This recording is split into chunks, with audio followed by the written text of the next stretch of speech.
not just having the camera in that angle, it's a mistake that I'm this late. Sorry guys, busy morning. Trying to get POV drives and stuff for this car for the channel, so you'll look forward to that. First of all, thank you guys for tuning in live, and thank you for your patience as we started up this morning. I want to give a quick shout out to James Bell. He's the latest MilesPerHr member on the YouTube channel. Thank you so much, James. Really appreciate your support. If you want to join James, we've got YouTube memberships and Patreon, so please consider doing that. We do have some questions that came in on Instagram. If you want to follow me there, at MilesPerHr. TikTok, same thing, at MilesPerHr. And YouTube's community page. So Brett's got some of those. If we have any questions that come in live, we'll prioritize those because I want to thank you guys for tuning in. So this is the Corvette. Sorry, this is the 21 Chevy Corvette C8 convertible. That's what this is all about, right? Brett, that's what this is about? Oh, sorry. I was going to tell them. Oh, okay. Yeah, my hands are I have kind of shaky hands. I do we too. We don't have the stabilizer, so we'll see how yeah, sorry guys. Yet another thing I forgot this morning in a hurry. I didn't bring the stabilizer, so we're dealing with YouTube's live and they just don't have the image stabilization. They don't allow it when you're doing a live video. So bear with the shakiness. How fast is it? Horsepower and torque. Okay. By so thick. So thick. I like that. I think I like abbreviated his or her name as well because it was like so thick and so good or something. It is, so it's powered by a 6.2 liter V8 naturally aspirated. It makes 490 horsepower and 470 pound-feet of torque in its standard application. But if you get the performance exhaust, this one has the Z51 performance package. So with that, it gets an extra 5 horsepower, so 495 is the total, and 470 pound-feet of torque. I think it's the same pound-feet, or maybe it's 5 pound-feet less with the standard, and now it's 470. And 0 to 60 is as quick as 2.9 seconds, according to some tests by like Car and Driver. So super, super quick. Top speed is 180 miles per hour. It's kind of insane. Jor asked, do you prefer the coupe or convertible? Do I prefer the coupe or the convertible? That's a great question. Instinctively, I would be like coupe all day, every day, especially because the Corvette's a T-top and you can take off the top. But the fact that the convertible is only fractionally more expensive, and the fact that because you don't have to stow the top anymore, so the coupe you have to take out the T-top and you got to store it in the trunk, and so you kind of eliminate all of your trunk space. The convertible, you can take the top down and it just stores here. You don't get to see the engine, and that's a big loss. Just losing my voice here. So I'm kind of going back and forth here. I think I'd prefer, I'm a coupe guy. I think I'd prefer the coupe. I would. I want to see the engine, the weight savings. It's only like 88 pounds more with the convertible, but I would want to save the weight and the fact that you can still take off the top to store it in your garage. You still have trunk space. Ed Star asks, it's got my favorite wheels. How big are the wheels? So Ed, that's very interesting because I'm not a huge fan of these wheels, but they are 19 front, 20 rear, I believe. Yep, 19 front, 20 rear. And the tire width is 305 section at the rears.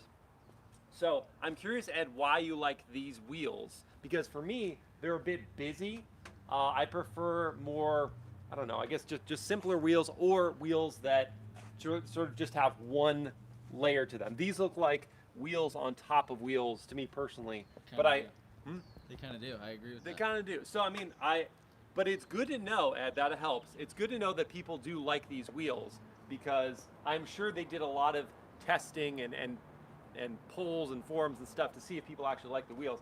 They're not my particular taste, but Ed, it's good to know you do like them. Sharmila asks, why should I buy one?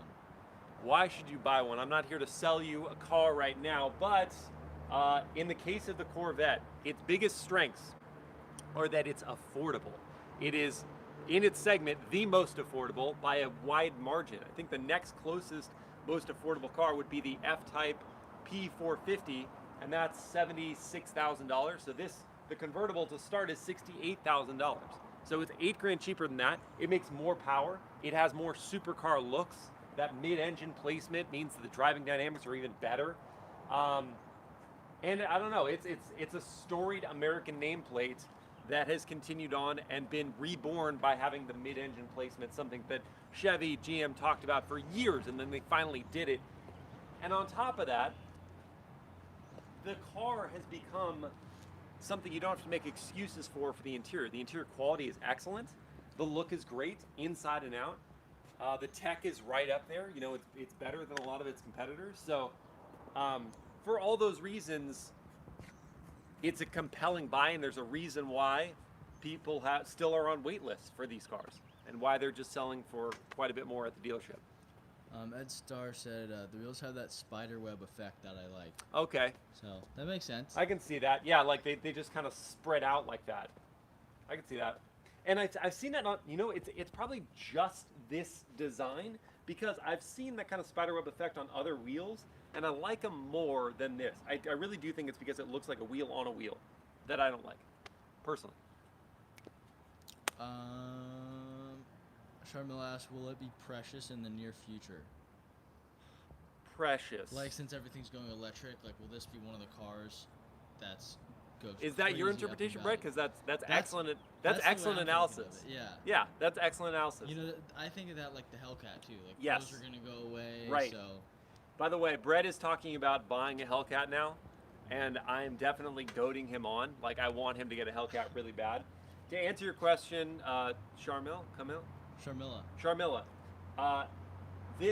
these kind of vehicles, especially naturally aspirated V8 cars, will definitely be more precious as they become more and more rarefied over time. This one is especially interesting because it's a mid-engine V8, naturally aspirated. It's kind of trying to, it's like trying to move to the future.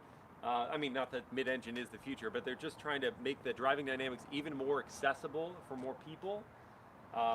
It's not just going to slide the tail out all the time and be just kind of a mess to drive, but it's still a naturally aspirated V8.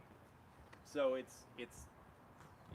that sense, with electric vehicles and electrification of ICEs, internal combustion engines, this is still going to be a rare bird, and I think it will be more precious. Speedy Dingo asks, how quickly does the top go up and down, and at what speed can you operate it? Let's show you, Speedy Dingo.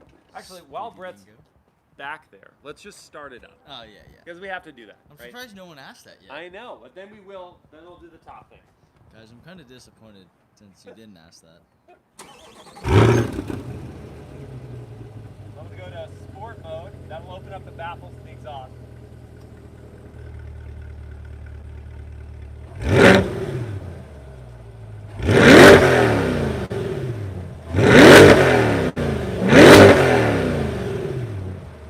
That's intoxicating. That, my friends, is a naturally aspirated V8 that doesn't have a particulate filter, so there's no soft limiter on that. That was revving it out to the peak RPM of, like, I think it's 6,500, no. Yeah, 6,250 or something like that, but it just, how good is that sound? You just can't beat it. You can't. That is going to be precious, Sharmila. That sound is going to be precious. Okay, let's do the top operation. Oh, yeah. So it takes 16 seconds. You can just 16 seconds. So it's a little longer. Certainly longer than that Vantage I was just in. That was like 6.5 seconds. This is more than double. But what car? I forgot. What car broke the mic? Oh, with the loudness? Yeah. We were just in it, right? Yeah. Well, I'm sure it wasn't the Demon because we didn't rent it. It was the one before the Demon. Guys, do you remember what car? The Vantage. Vantage might have broke. Yes. Well, because you were too close. Well, no, I was still still like, that same distance? pretty far. Wow. I remember it broke the mic. The Vantage sounded good too. The twin turbo V8 in that. Okay, so the top operation, it's this button by the window. So I have to hold it.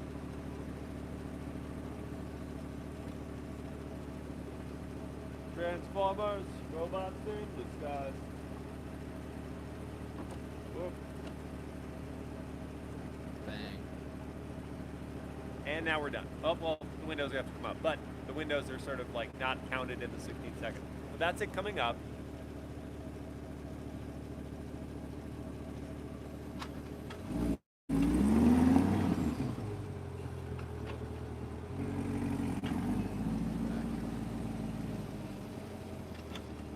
That's a terrible joke. I'm going to put the thing down now so you can push forward on it.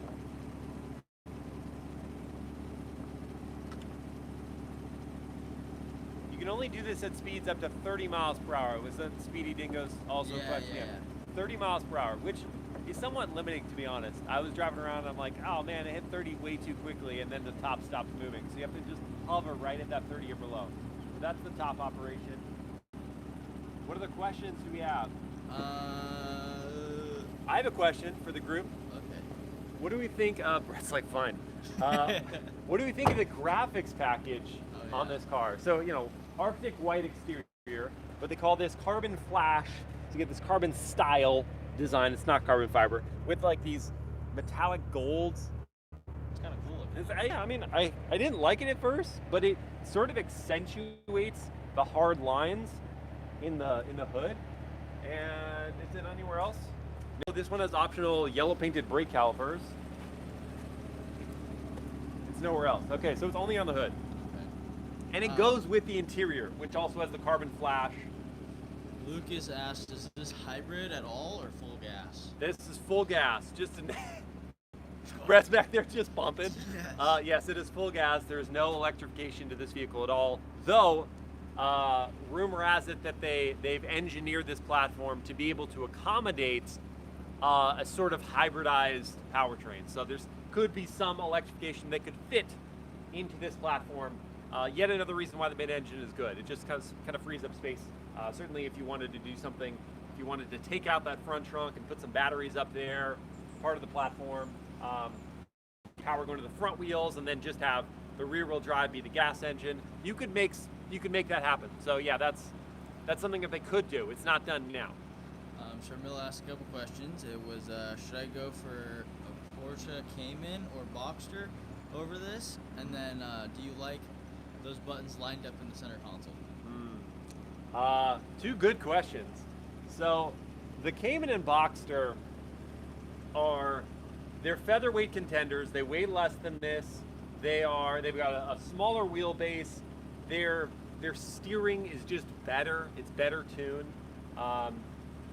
They're more canyon carvers, and really driving purists would appreciate those. This is a very good, by contrast, daily driver. It's got the look that wows. It's very comfortable. Those are the two cars are reasonably comfortable. This is more comfortable with the magnehelical dampers. I think that's the full term for it. It's like, what do you prefer? Do you prefer just attacking canyon roads with the most precision and the most feedback? If you do, you're going to want a Boxster or Cayman. If not, you're going to want this. And this can do those things. It's just not giving you quite as much feedback as those cars. And the second question was about the buttons on the center stack. So let's look at the interior now. Oh gosh. This one has the optional, it's under the fin, there you go. Optional GT2 bucket seats with carbon fiber in them. They look amazing. They feel great. And I like the yellow accents, honestly, because it's not overdone. They're just accents. The seat belts are yellow. The borders of the leather on the seats are yellow. Heating and ventilation for these seats, and those controls are here on the center stack. So this spine here on the center takes a little getting used to. It took me a while to figure where all the controls were. And I still, as a default, just like don't know exactly where to put my hand to do something.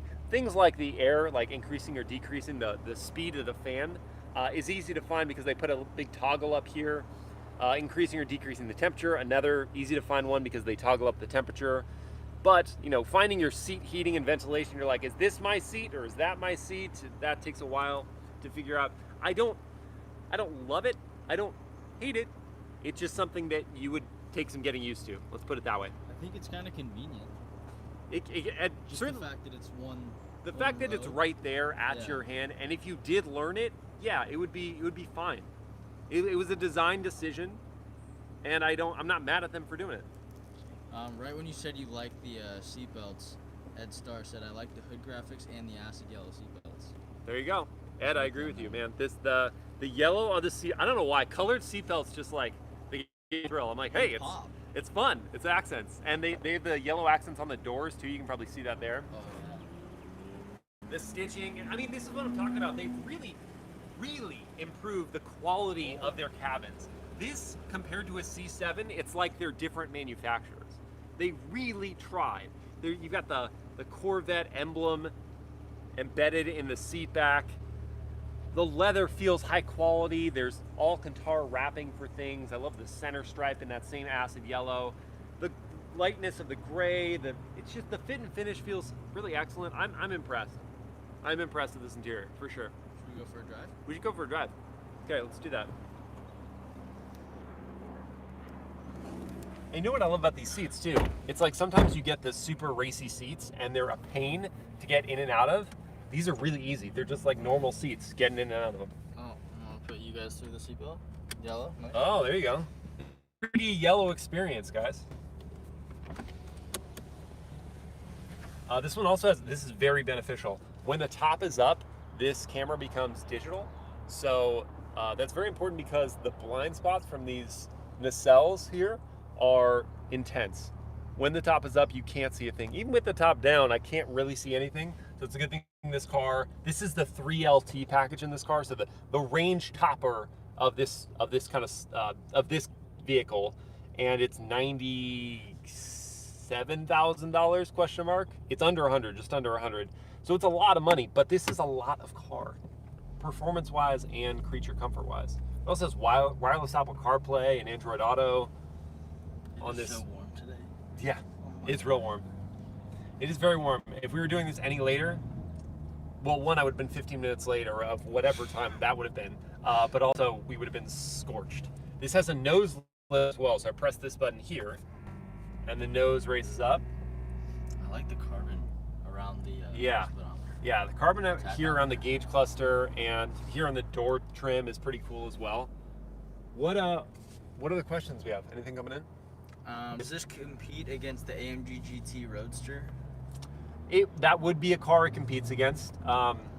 Again, the price tag on this vehicle by comparison is so much less that it's hard to say it directly competes against anything. It's almost in a class of its own. The closest vehicle I said in price is that F-Type Roadster, the P450. But then you jump up from there to like the 911 classic Corvette competitor. That's $115,000 for the cabriolet version of that car. The cheapest 911 convertible is $115,000. Almost double the starting figure of this car. So that's kind of like, that's the wow factor of what Chevy has done here by creating a car that's this competent and this good looking and this comfortable at this price. Is it a good daily driver? Yeah, absolutely, especially with the MagnaRide dampers. So as Brett's gonna find out, the ride quality is excellent. It just sort of just muffles out all of the road junk. And the only complaint I would have is that there's a fair amount of like turbulent air when you're at speed. Even with this glass partition up in the back here, you just get a lot of moving air in the cabin. And you'll probably hear that in my POV drive that's coming up. So this is engine and exhaust in quietest form right now. We're in tour drive mode. Yeah, I was gonna say it Yeah, sounded really quiet. yeah. We're driving a hybrid right now. No, but at any point you can just press this Z button here. It takes you into Z mode, and that just makes things louder. Or you can crank the drive selector here, and when you do that, the gauge cluster changes. So I'll go from tour to sport, and you get some of these red accents, and it changes up. If I go to one more to track, it gives me a completely horizontal tachometer that looks pretty darn rad and prioritizes like important information for when you're driving on track. And then you can hear it get louder. So we'll hang out in sport for a sec. What?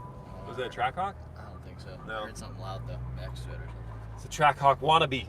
Yup. This took really no time at all to get used to as well. I looked at that, I'm like, oh, that's gonna be annoying. But actually it's very intuitive because park is just a button. Reverse, you pull back, which kind of feels very logical to me. Neutral, you're not gonna go into that often, but it's a button. Drive, same thing, pull back. So I found this to be very easy to get used to. Ghost is really wanting burnout donuts. What do you have to say about that? So that's not something I'm gonna do, Ghost. I would like to continue making these videos. I love what I do, and if I start doing that, right there. yeah, and if I start doing that, I'm not going to be able to do the videos I want to make. So respectfully, no, I'm not going to do that. But I will show you a bit of the performance when we get on the highway. right now we're just walking through all of how this car performs. It's just cruising right now. The ride quality is very comfortable. We'll go over some bumps here. Just barely feel them. What other questions do we have? I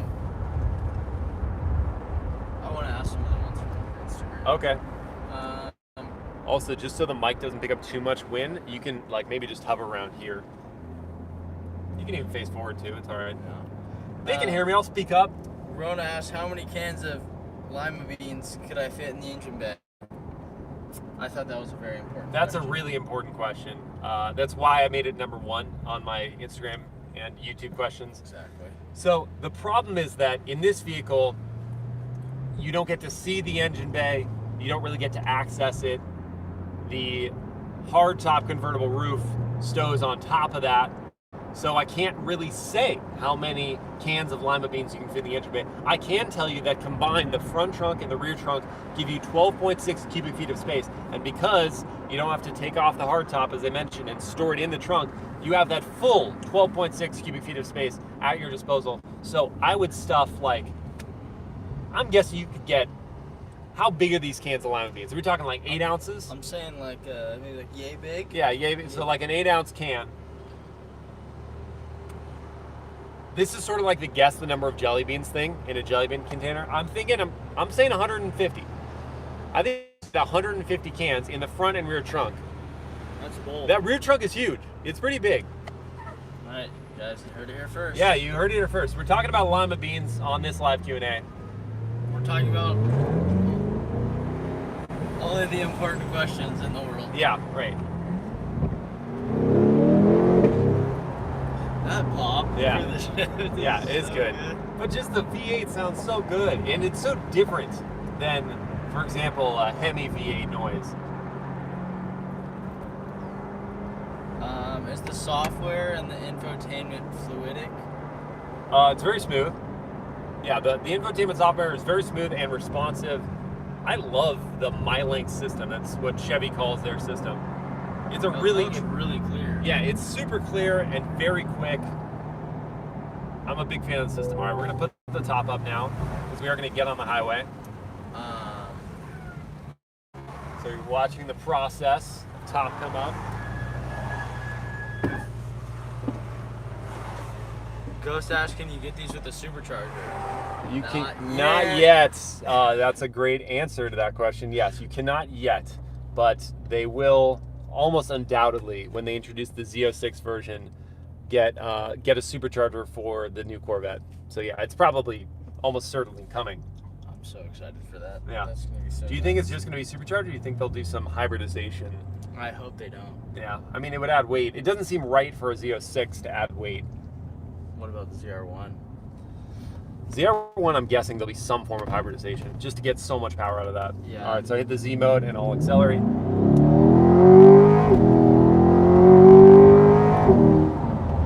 The noise definitely gets better. So good. And you can hear the engine right behind your head. That's tons of fun.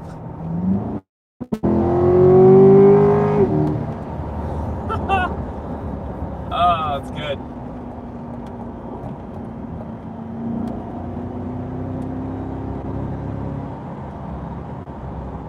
Handles really well. Yeah, it's so stable in that corner.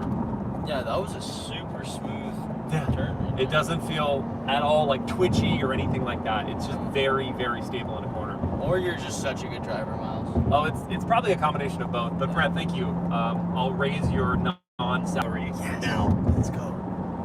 So we're gonna go to manual mode. So we hit the manual button here, and then we click it down. Some gears.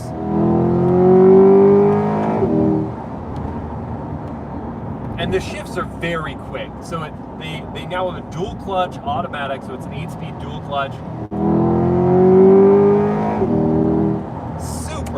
Super quick shifts. It sounds so good. It sounds really good at full tap. What a noise. Oh my gosh. You can't beat NA. No, you cannot. And I mean the responsiveness as well of an NA engine. No turbos to spool, none of that business. Yeah. You just have power.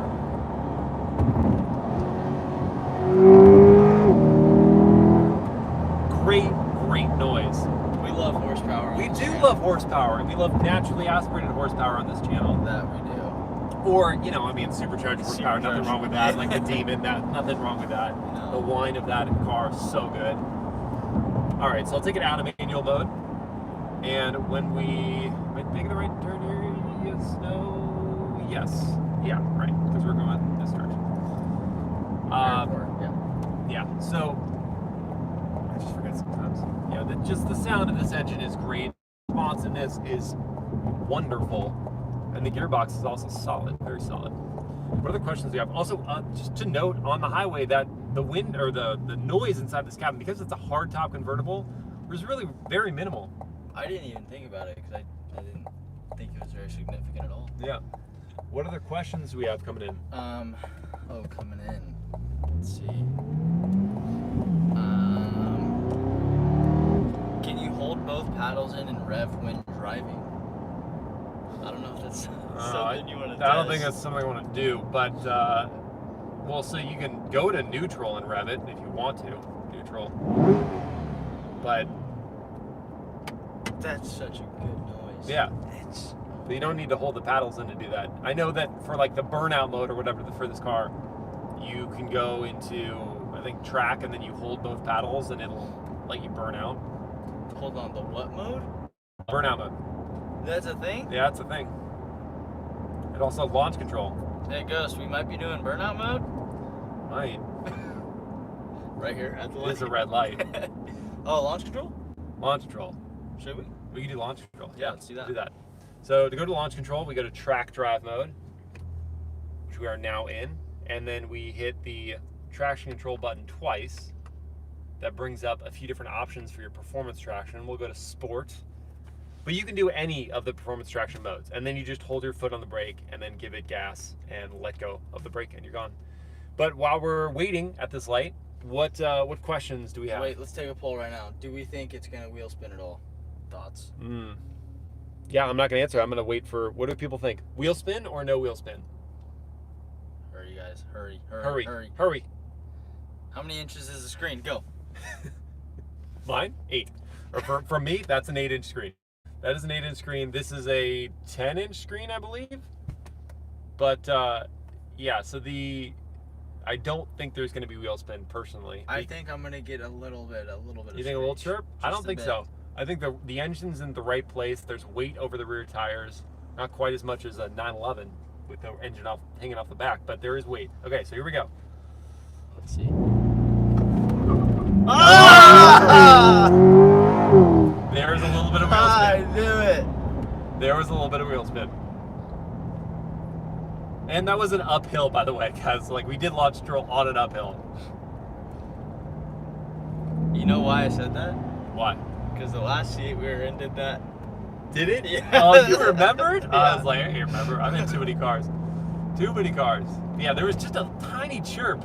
But apart from that, no drama. It just Very good. Gone. Yeah, that was a pretty impressive launch control. Questions, guys? Any questions that you have? Oh, Ed Star had to do it.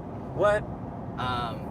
Ed Star with the donation of $50. Thank you so much, Ed. Remember the composite transverse leaf springs? We've actually did a whole new suspension setup for the C8. Yeah, so that was like a characteristic thing, the leaf springs on all the Vettes up through, was it through the C7 that had leaf springs in the back? This new one, I'm pretty sure it's a McPherson, or it's not a 5-link, but I'm pretty sure it's a McPherson strut, rear suspension, fully independent, not leaf springs. And the suspension really is so much better. Handles very, very well, so composed, really appropriate for the mid-engine layout. You get a mid-engine, you're like, you've got so much potential. Now you just need to come through with every other input, and the suspension is so good. And the Magnerite dampers, they firm up so quickly and just mitigate any body roll, and then they soften up just as quickly to just make for a great daily driver. Oh, wow. So apparently you have a Lamborghini. I do have a Lamborghini? Yeah. Is that what I'm driving? Chief says, I would love to see your Lamborghini in person. Oh, me too. Could someone bring that by? Just go ahead and drop it off. I'll give you my address. I'm available between the hours of whenever because it's a Lamborghini. Scott asked how much is this C8? This C8 is $97,000 or $98,000. Decent turning radius. It's not. I mean, it's not the tightest turning radius, but it's decent. Decent. God, that's just. Yeah, it's a wonderful noise. Yeah. So I mean, sorry to poke fun, guys. I'm just very sarcastic as a person, but I don't have a Lamborghini. The Lamborghini videos you've seen on my channel are just me getting review cars that I do test drives in. So they're not mine, but I wish they were. Someone was asking about how you get them to test. Great plug for watching my 100,000 subscriber episode, because I give you the full rundown of how I get these cars, how the process works, of how they drop them off launch control. What else, man? Oh, just the sound. Yep. The sound. It's a great noise. Good cornering. And I will say, even in its track mode, it wants to like shift you up to a higher gear, and you're like, I don't want that. I want a lower gear, please. So I end up going to manual.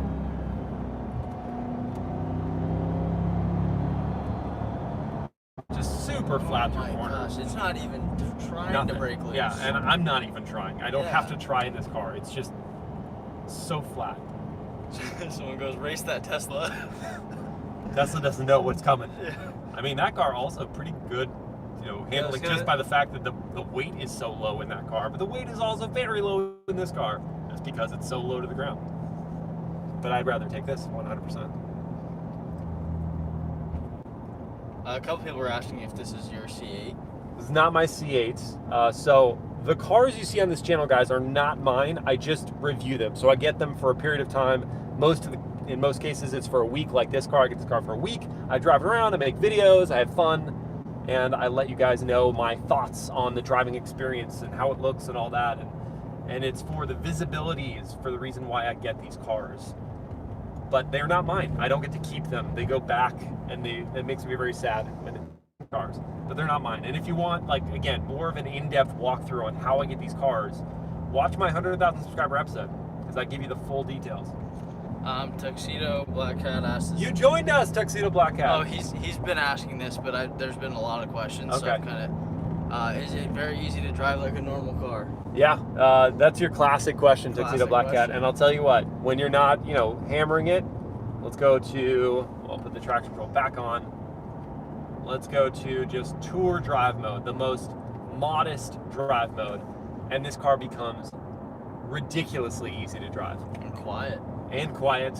And just non-disruptive in any way apart from the way it looks, that people are like, oh, what's that?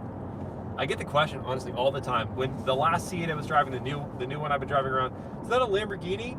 That's why I thought the question was about this car. No, it's the people just see the proportions of mid-engine car like this, and it's very supercar at this point, and they go, oh, Lamborghini, Ferrari, one of those cars. And that's I think a really cool thing for purchasers of this vehicle. It's like, even if they don't know the Corvette, what you figured out at this point is that the average person looks at this and goes, that's something special. That's gonna be something special, and that's what GM has done. That's one of the successes of this car.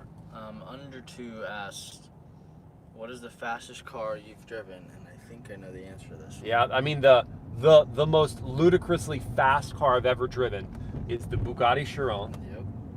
But in terms of handling, the fastest car I've ever driven is the McLaren 765 LT. What? Not the Senna? Oh, okay, this Senna. Sorry, I forgot about the Senna. Race car. That's a race car for somehow street legal. Yeah. The 765 LT is not far off though. Like, they're right there. On a racetrack, it would be pretty darn close. But this, yes, if you're just gonna go to a track and just talk about how quick it is around a corner, nothing that I've driven beats that. But in terms of raw power, 1,500 horsepower Chiron takes that. That thing is insane. Yeah. But to your point about, you know, Tuxedo Black Cat, your question, this is just, I'm cruising at the highway and it's quiet and it's easy. The throttle response isn't so sharp that I'm like, I gotta back off all the time. It's just, you just lay into it naturally. So we get with a naturally aspirated engine as well. You don't have like that boost, that surge of boost. It's just linear power. What other questions do we have, Sir Brett Adams? Let's see. The legroom. The legroom is very good. Well, I'm short, so that doesn't really. But I've also sat in your seat, and I'm 6 feet tall, and the legroom is just fine. My only actual complaint from in here is actually headroom. So my head's real close to the roof. If I was going to go to a track and put on a helmet like this. So that's the only issue, but the legroom is just fine. I do have the seat back fairly far. It can go a little further back, and I can recline it to give me a little more headroom, but yeah, that's the only complaint. Legroom, there's plenty. This guy is very adamant on knowing what's your daily driver. My daily driver is something I don't drive daily. It is my 94 Toyota Land Cruiser. It's the only vehicle I own personally. Well, actually, I'm married, so my wife's car is a Toyota RAV4, and so that's her daily driver. My daily driver is a 94 Land Cruiser that I don't drive because I'm driving these cars all the time. Your daily driver is cars that you get delivered to you. Yeah, Every exactly. week. It's the car, my weekly driver. Yeah. It's my weekly driver. All these vehicles you see on the channel, those are my weekly drivers, but they're not mine. They're borrowed. If you were to get this for free, Yes. How should I word this? Yes. Thank you. That's it. That's it. We're good. Please. This car or an M5 if you were to get both of them for free. Oh. M5's a V8 too. I'm a family man. I got a wife and a baby girl. I got to get the M5. I got to have a car seat spot, and that car is still just such a treat to drive. I'm not disappointed. I'm sorry. It's not a naturally aspirated V8. Still a V8, but I would have to go for the M5. Who's the cameraman? Who's the cameraman? Who's the cameraman? That's Brett Adams. Can you flip around the camera? Put it real close to your face. Like no. right in your nostrils. I am Elon Musk. Yes. So I'm joined by Elon Musk, and he seems a bit upset that I like naturally aspirated V8s as much as I do.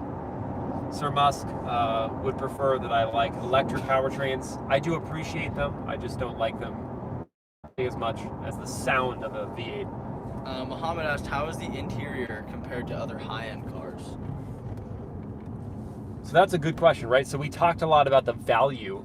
So, I mean, this car, as tested, $96,000, and this is pretty much as spec'd as you can get a Corvette. All the options, fully loaded, and the material quality is excellent. The design is cool. It's intriguing every time you get into it. The button feel is pretty solid. Oh, we're gonna do a creak test. Okay. Well, the problem is I don't know what to creak. Okay, so I can. It's really not any creaks. I thought I heard a creak. No creaks there. Okay, this is carbon fiber. This is almost unfair pressing on this. Okay, there's a little creak here. There's a tiny creak on this part of the dashboard. Not bad. It does very well on the creak test. But yeah, okay, to answer the question though, it compares for the money very favorably to high-end sports. So we talked about the Mercedes-AMG GT Roadster. That is a car that costs significantly more than this, $165,000, I believe, for that one. At least the GTC Roadster, I think that's about the price for that one. And I don't think its cabin is any nicer than this. I can say that honestly. How will it hold up? GM's quality is somewhat questionable in the long run. I don't know, but I can tell you right now, the stuff I'm touching and pressing on feels solid, it feels well built, and it feels high end. Got a Bose Performance sound system. Does this have upgraded speakers, or does this come? That is not a standard sound system. That's part of the 2LT package. So you get the 2LT and you get that. The 3LT comes with it, everything from the 2LT. Cup holders, very important. Kind of small. That wouldn't fit a big bottle. How many models are there of this vehicle? Of the C8, there is, well, at this point, there's just the C8 Coupe and the C8 Roadster. So there are only 2 models. Oh, I mean packages. Oh, trim levels? Yeah. So there's the 1LT, the 2LT, and the 3LT. So just 3 levels. But then there's also the Z51 performance package that this one has. And a couple of their standalone options I mentioned, like the yellow painted brake calipers and some of the exterior colorings, like the carbon flash and this interior with the yellow accent stitching and all that. Those are standalone options. But again, this is as decked out as I can imagine a Corvette, and it's still under $100,000 with the performance of this car. Really solid fit and finish. What are the questions? Just hit 40 minutes, by the way. Okay. That's like Brett's gonna turn into a pumpkin at 45 minutes, guys. So I mean Elon Musk's. My bad. Can I order a T-shirt like yours? You 100% can. I'm so glad you asked. Yes, on the YouTube channel, right below my videos is a link to Spring. It used to be Teespring, but Spring, and you can custom up your own shirt, your own MilesPerHr shirt. You can have it in white lettering, black lettering. You can get the full color of the MilesPerHr logo. You can 100% get a MilesPerHr shirt just like mine.